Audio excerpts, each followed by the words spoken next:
Terima kasih saudara, Anda masih bersama kami. Saudara, sebuah minibus yang dikemudikan seorang ibu-ibu di Bangkalan menabrak trotoar dan terbalik di jalan raya. Peristiwa itu terjadi diduga karena pengemudi bermain ponsel saat mengendarai mobilnya. Iya, nabrak sendiri nih. Peristiwa kecelakaan ini bisa menjadi peringatan bagi kita agar tidak bermain ponsel saat mengendarai mobil. Di Bangkalan, sebuah minibus menabrak trotoar dan terbalik di Jalan Protokol Kabupaten Bangkalan. Saksi mata menuturkan minibus melaju dari arah kota Bangkalan. Namun sesampai di TKP, kendaraan tersebut tiba-tiba menghantam keras trotoar hingga menyebabkan ban depan sebelah kiri pecah lalu terguling dan terbalik ke tengah jalan. Warga menolong pengemudi mobil, seorang wanita berusia 56 tahun bernama Pinoke Ekasari yang berprofesi sebagai notaris. Menurut kesaksian warga yang ikut membantu evakuasi mobil, pengemudinya kehilangan fokus karena diduga sedang bermain ponsel saat mengendarai mobilnya. Kronologi kejadiannya yaitu kendaraan dari Yos dikemudikan saudari B berjalan dari arah utara ke selatan. Sesampainya di tempat kejadian, hilang konsentrasi, berjalan ke kiri dan menabrak trotoar. Setelah itu mengakibatkan ban depan kiri pecah dan hilang kendali, selanjutnya terguling. Setelah kejadian tersebut, petugas langsung datang dan dibantu warga sekitar untuk mengevakuasi kendaraan. Tidak ada korban? Untuk korban nihil, korban jiwa nihil. Tidak ada korban jiwa dalam kecelakaan tunggal tersebut. Polisi mengimbau agar para pengendara konsentrasi penuh saat mengemudi kendaraannya dan tidak bermain ponsel saat berkendara karena bisa membahayakan diri sendiri dan orang lain. Salina Wali melaporkan dari Bangkalan. Saudara, 2 maling motor di Mojokerto terekam CCTV. Hanya dalam hitungan menit pelaku merusak kunci dan menggondol motor yang terparkir di indekos. 2 maling motor di indekos di Kelurahan Wonokusumo, Kabupaten Mojokerto terekam CCTV. Pelaku awalnya masuk dan mendekati sepeda motor korban yang terparkir di halaman, sementara rekannya menunggu di pinggir jalan sembari mengawasi situasi. Meski banyak warga lalu lalang, namun pelaku dengan santainya duduk di atas motor korban dan berpura-pura mencari indekos. Saat dirasa sepi, pelaku dengan cepat merusak kunci dan membawa kabur motor korban hanya dalam hitungan menit. Menurut warga setempat, saat peristiwa pencurian terjadi, korban berada di dalam kamar. Diduga pelaku dengan mudah menggondol motor lantaran pemilik motor lupa mengunci setir. Ya kayak apa-apain tadi anak kos gitu. Pura-pura. Terus ya duduk-duduk. Kan nggak ada yang tahu. Kan ditanya kan biasanya kan diarahnya anak kos.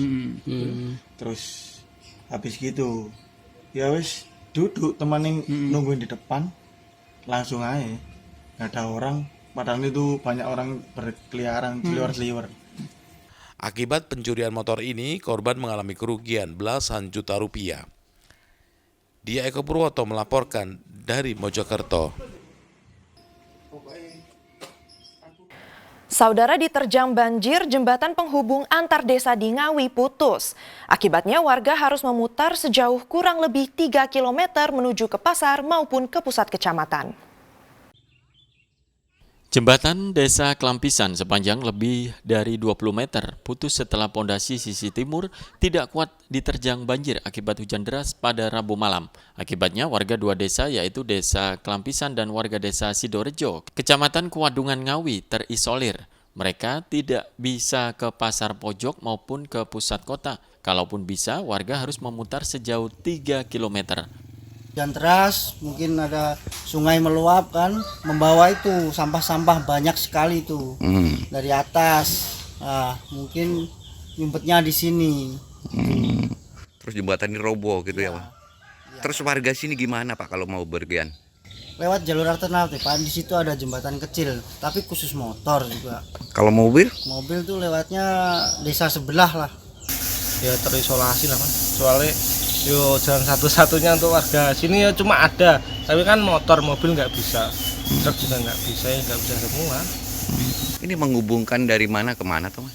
Ya cuma Desa Klampisan, cuma kan daerah Sidoarjo, terus Mriko Asreman. Kalau ke pasar pojok kan lewatnya sini, Mas. Jauh kalau ke Geneng. Terus lewatnya ya sini. Warga meminta kepada pemerintah segera melakukan perbaikan jembatan yang jadi akses satu-satunya penghubung antar desa Kelampisan, Kecamatan Geneng dengan pojok Kecamatan Kuadungan. Jembatan Kelampisan yang putus dibangun pada tahun 1980. Jembatan tersebut baru sekali dilakukan renovasi sekitar 15 tahun lalu. Dirgo Suyono melaporkan dari Ngawi. Saudara, hujan disertai angin kencang di Kecamatan Kembang Bahu, Kabupaten Lamongan menyebabkan sejumlah pohon tumbang dan rumah warga rusak. Angin juga merobohkan bangunan kandang kambing hingga menyebabkan 9 ekor ternak mati. Kerusakan terparah yang ditimbulkan angin puting beliung terjadi di Desa Puter, Kecamatan Kembang Bahu. Salah satunya dialami Suprayitno, atap rumah dan atap gudang rusak berat dihempas angin kencang. Selain merusak rumah, kandang kambing milik Suprayitno juga ambruk. Material bangunan yang roboh menimpa kambing dan menyebabkan 9 ekor ternak mati, tertimpa tembok dan atap kandang. Rumah dan kandang ya? Ya, kandang kambing ini dan gudang saya itu sudah habis semuanya, yang atasnya sudah habis.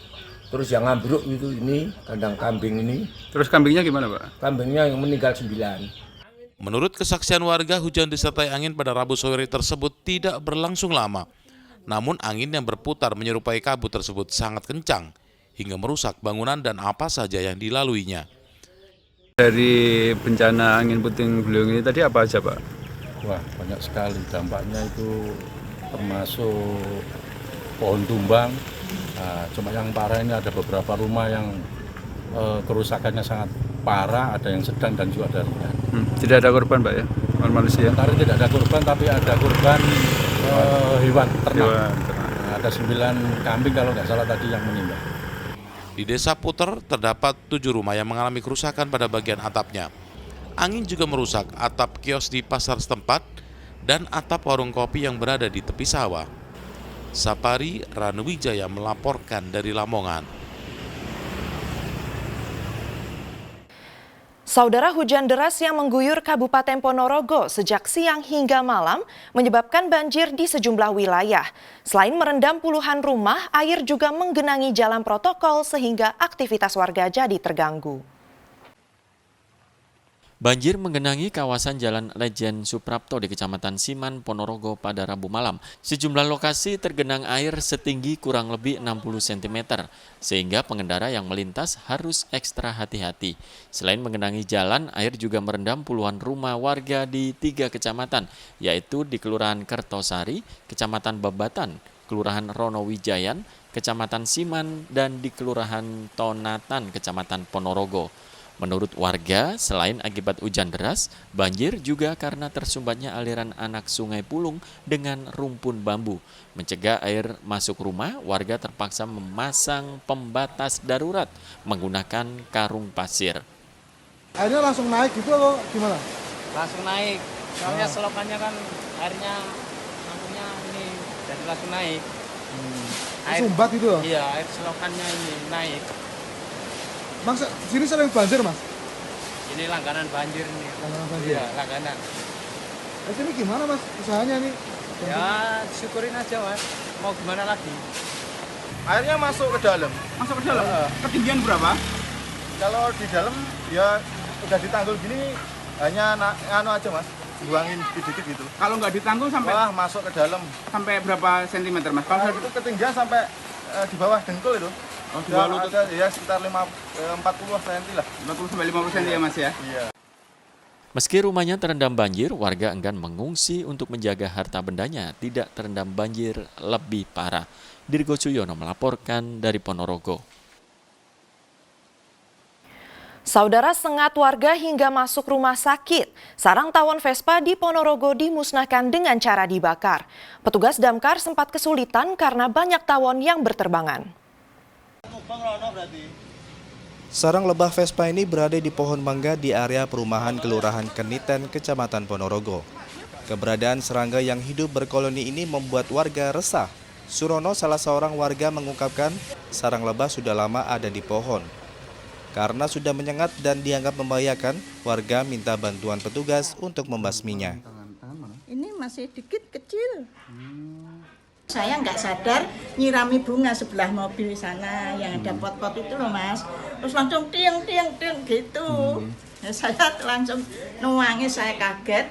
Terus saya dibawa ke dokter sama bapaknya.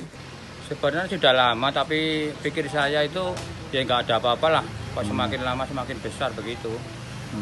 Terus sudah makan korban Pak? Ya ada ibunya waktu membersihkan itu, kemudian diintop itu, kepala ada 3, kemudian tangan, kemudian sini. Tim pemadam kebakaran yang tiba di lokasi langsung melakukan pembasmian. Petugas sempat mengalami kesulitan saat mengangkat sarang lebah karena banyak tawon yang berterbangan. Petugas akhirnya bisa mengevakuasi sarang lebah dari atas pohon mangga untuk dimusnahkan dengan dibakar.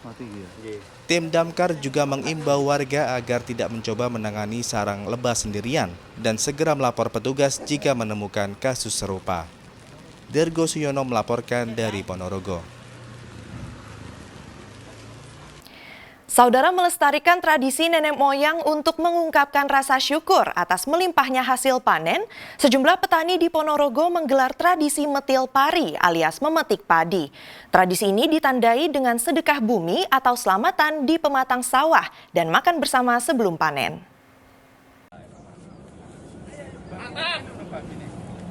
Tradisi yang diwariskan turun-temurun dari leluhur warga desa diawali dengan doa bersama yang dipimpin sesepuh atau tokoh agama. Setelah itu beberapa orang termasuk para petani dan kepala desa melakukan panen padi secara simbolis. Tradisi ini kemudian dilanjutkan dengan makan bersama di area persawahan. Para warga, petani dan pejabat desa makan bersama aneka tumpeng serta hasil bumi yang dibawa warga secara sukarela. Selain melestarikan tradisi leluhur, metil pari merupakan simbol ungkapan syukur para petani atas hasil panen yang melimpah di desa mereka. Syukuran metik akan panen, terus biar tidak ada penyakit, biar sehat, hasilnya melimpah-limpah, bisa mengopeni keluarga sejahtera, bisa hasil banyak. Akan panen ketika kita akan mendapatkan sebuah anugerah, itu bisa menjadi berkah dan menjadi manfaat ketika kita itu tahu bersyukur.